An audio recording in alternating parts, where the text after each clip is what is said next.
Hello future doctors. तो morphology के बाद अब बात करते हैं फ्रॉग के रिप्रोडक्टिव सिस्टम की। तो बेटा जब भी हम रिप्रोडक्टिव सिस्टम की बात करते हैं फ्रॉग में एक वर्ड सबसे पहले आता है यूरिनोजेनाइटल सिस्टम। क्या मतलब है इसका? देखिए, फ्रॉग्स में दोनों सिस्टम कौन कौन से दोनों सिस्टम, एक्सक्रीटरी सिस्टम और रिप्रोडक्टिव सिस्टम, दोनों क्लोजली एसोसिएटेड होते हैं। Excretory plus reproductive system, so it is combinedly known as urinogenital system। Genital से आ गया रिप्रोडक्टिव, यूरिनो से आ गया एक्सक्रीटरी सिस्टम। अब फ्रॉग यूरियोटेलिक ऑर्गेनिजम्स हैं। यूरिया मेन एक्सक्रीटरी वेस्ट होता है उनके बॉडी में, याद रहेगा आपको। लेकिन मेनली अभी हम किसकी बात करने वाले हैं? अभी हम बात करने वाले हैं रिप्रोडक्टिव सिस्टम की। तो रिप्रोडक्टिव सिस्टम जो है फ्रॉग्स में, it is for production of sex cell. अब सेक्स सेल कौन कौन सी होती है बताइए फटाफट। सेक्स सेल कौन कौन सी होती हैं? Male and female gamete, that is sperm and egg cell, उनकी प्रोडक्शन के लिए और उनको कुछ डक्ट की हेल्प से ट्रांसपोर्ट करना, वो सारा प्रोसेस हम रिप्रोडक्टिव सिस्टम में डिस्कस करने वाले हैं। फ्रॉग्स में मेल और फीमेल सेपरेट होते हैं, so they are dioecious organism, they shows sexual dimorphism. Morphology में हमने ऑलरेडी डिस्कस किया था सेक्सुअल डायमोफिज्म क्या होता है। जब एक्सटर्नली मॉर्फोलॉजिकली हम देख के बता सके ये मेल है ये फीमेल है, वो क्या कहलाता है? Sexual dimorphism. लेकिन मेल और फीमेल में जो डिस्टिंग्विश फीचर होते हैं एक्सटर्नली, वो हम सिर्फ ब्रीडिंग सीजन में ही देख सकते हैं, राइट। वोकल कॉर्ड सिर्फ मेल्स में होते हैं, ब्रीडिंग सीजन में न्यूपीटियल पैड डेवलप हो जाता है ना। ये बात भी हमने करी थी कल, राइट। तो न्यूपिटल पैड डेवलप हो जाते हैं ड्यूरिंग रेनी सीजन, और रेनी सीजन ही उनका ब्रीडिंग सीजन भी होता है। सो इसी सीजन में सिर्फ हम उनको मॉर्फोलॉजिकली सेपरेट दे सकते हैं, या हम कह सकते हैं सेक्सुअल डायमोफिज्म विजिबल होता है। ये सॉरी न्यूप्टियल पैड होता है, राइट, नॉट न्यूपिटल, न्यूप्टियल पैड। अब वोकल सैक जो है साउंड की पिच को बढ़ा देते हैं, और जो न्यूक्लियल पैड है वो फीमेल को ग्रैस्प करने में हेल्प करते हैं ड्यूरिंग एप्लेक्सिस और या कोपुलेशन जिसको कहा जाता है। अब एक एक करके दोनों सिस्टम्स की बात कर लेते हैं। सबसे पहले मेल रिप्रोडक्टिव सिस्टम।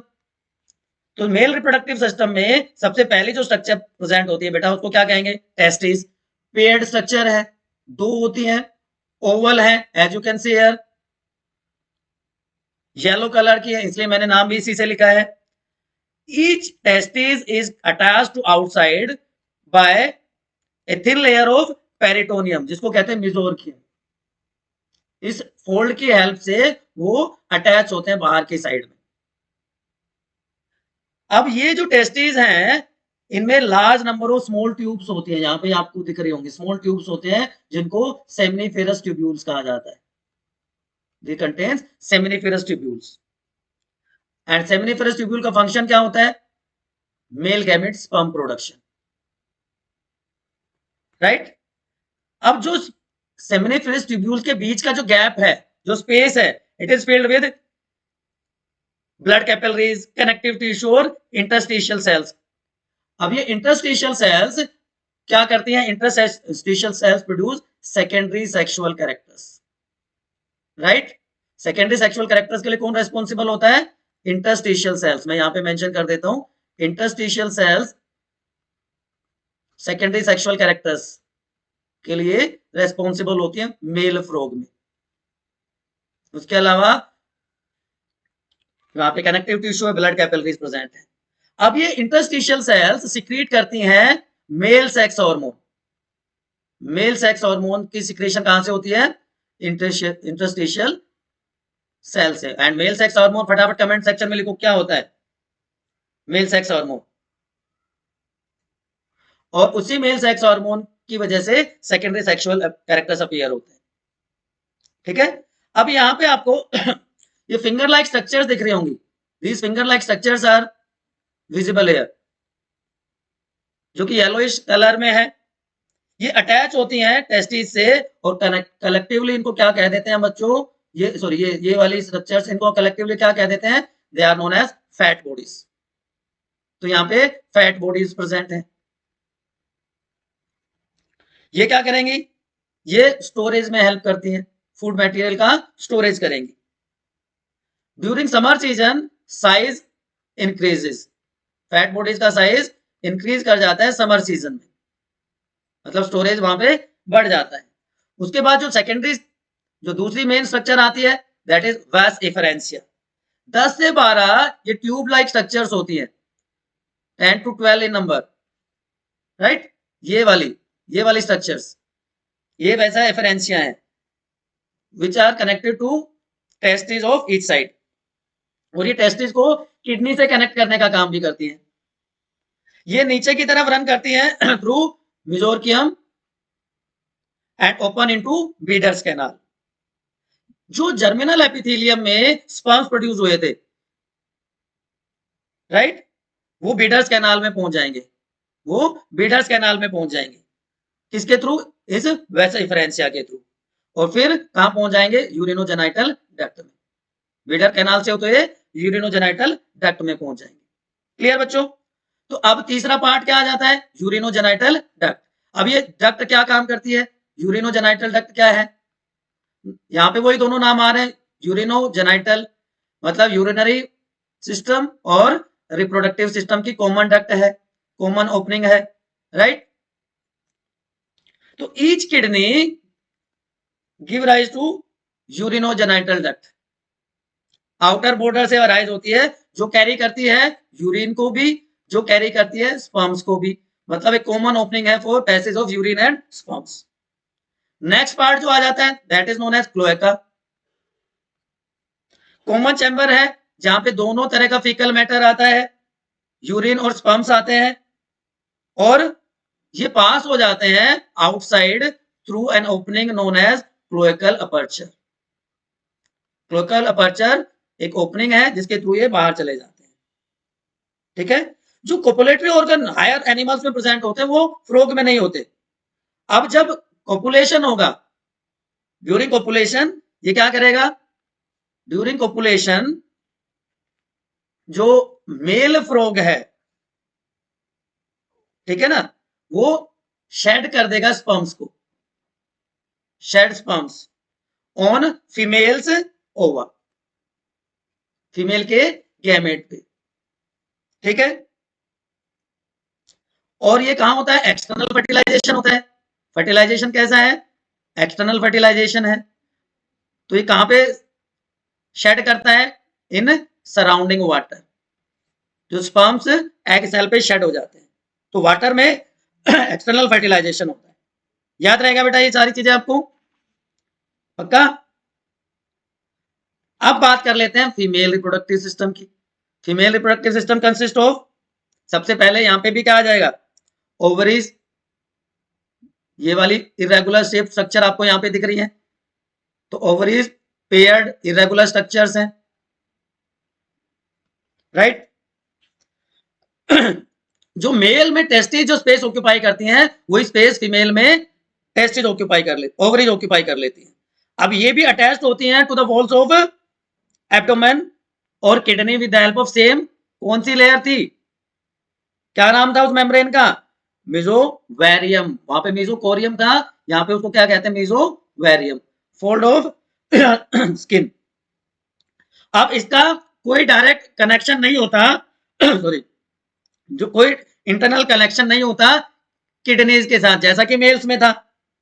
तो जब ब्रीडिंग सीजन होगा तो ओवरी की वॉल रप्चर हो जाएंगी और रिलीज कर देंगी ओवा इनटू द सिलोम, जो एग सेल है वो रिलीज हो जाएगी into the body cavity, right. Next part क्या आ जाता है, ओविडक्ट। ये वाला स्ट्रक्चर ओविडक्ट, ये भी पेयर्ड स्ट्रक्चर है, लॉन्ग स्ट्रक्चर है, ट्यूबुलर स्ट्रक्चर है, हाईली कोइल्ड है, आपको दिखाई दे रही है। ईच ओविडक्ट कंटेन्स, दो पार्ट है इसमें, फनल है जिसको ओवेरियन फनल भी कह सकते हैं, ट्यूब्यूल है एंड ओवरी सैक है, राइट। तीन पार्ट होते हैं। अब क्या हो रहा है यहाँ पे, ओवरी है, ओवरी क्या हो गई, रप्चर हो गई, रप्चर्ड ओवरी रिलीजेस ओवा या एग सेल जिसको हम कह देते हैं इनटू द बॉडी कैविटी। ये ruptured egg cell body cavity में पहुंच गया, ठीक है। अब जो ओवेरियन फनल है, ओवरी का जो ओवेरियन फनल है, जो पार्ट हमने अभी डिस्कस किया था, ओवेरियन फनल, उसके थ्रू ये पहुंच जाता है ओवेरियन ट्यूब्यूल में एंड वहां से ओवेरी सैक में या ओवेरियन सैक में, ठीक। Ovarian sac passes into cloaca, वही बात आगे क्लोएका में पहुंच जाएगा, राइट। और then they are release outside into the surrounding water. तो फर्टिलाइजेशन के टाइम पे क्या होगा, फर्टिलाइजेशन के टाइम पे क्या होगा, एक जो फीमेल फ्रॉग है, one female frog releases approximately 2500 to 3000 eggs on water surface at A time, right. अब अभी हमने बात करी थी एक्सटर्नल फर्टिलाइजेशन, इसमें देखने को मिलता है, फर्टिलाइजेशन एक्सटर्नल होता है, और indirect development takes place. Indirect development का मतलब क्या होता है, चलो बताओ बेटा फटाफट, कि larval stage is present, larval stage अगर प्रेजेंट होती है लाइफ साइकिल में तो ऐसे डेवलपमेंट को इनडायरेक्ट डेवलपमेंट कहा जाता है। तो यहाँ पे जो लार्वा होता है उसको क्या कहा जाता है, that is known as tadpole larva, याद रह जाएगा। Clear to everyone? यहां तक कोई कंफ्यूजन है, कोई इफ बट है, कोई किंतु परंतु है, तो एक बार फटाफट आप लोग कमेंट सेक्शन में आ जाइए बेटा, बोलो। कोई समस्या नहीं है किसी को मेल और फीमेल रिप्रोडक्टिव सिस्टम में? अब जो कोपुलेशन होता है, अभी थोड़ी देर पहले हम बात कर रहे थे कि ड्यूरिंग कोपुलेशन जो मेल फ्रॉग है it hold female for 2 to 3 days formally, ठीक है। सो फीमेल ऑर्गेजम की वजह से अपने एग रिलीज कर देती है, और एट द सेम टाइम जो मेल के स्पर्म्स हैं वो भी रिलीज हो जाएंगे, फीमेल से एग सेल आ जाएंगे, राइट। उसके बाद दोनों एनिमल्स अलग हो जाएंगे, कोपुलेशन प्रोसेस इज कंप्लीटेड। उसके बाद फर्टिलाइजेशन में जाइगोट फॉर्मेशन हो जाएगी, ठीक है, and egg changes into tadpole larva, incomplete development की हमने बात करी थी अभी, and then they undergoes metamorphosis and changes into adult organism. So this is the process of fertilisation in frog, याद रह जाएगा। ये कंपैरिजन है, दोनों डायग्राम्स आप यहाँ पे देख सकते हैं बहुत क्लियरली। टेस्टिस पेड स्ट्रक्चर, उनके ऊपर फैट बॉडीज दिख रही हैं, यहाँ पे सेमिनिफेरस ट्यूब्यूल दिख रही हैं जहां पे मेल गैमेट्स स्पर्म्स प्रोड्यूस होते हैं। यहाँ पे डायरेक्ट कनेक्शन है एक्सक्रीटरी सिस्टम का और रिप्रोडक्टिव सिस्टम का, लेकिन फीमेल में ऐसा नहीं होता है, ठीक है। मेल और फीमेल दोनों में कॉमन ओपनिंग होती है जिसको क्लोका कहते हैं, और क्लोकल अपर्चर के थ्रू वो रिलीज कर देते हैं मेल में स्पर्म को और यूरिन को। तो यहाँ पे ये डायग्राम आपको बाय हार्ट होना चाहिए, एक एक वर्ड आपको क्रिस्टल क्लियर होना चाहिए बेटा। फिर भी कोई कंफ्यूजन आपको रह जाता है तो हमेशा की तरह आप बायोनीति के कमेंट सेक्शन में अपने डाउट पूछ लीजिए। क्लियर?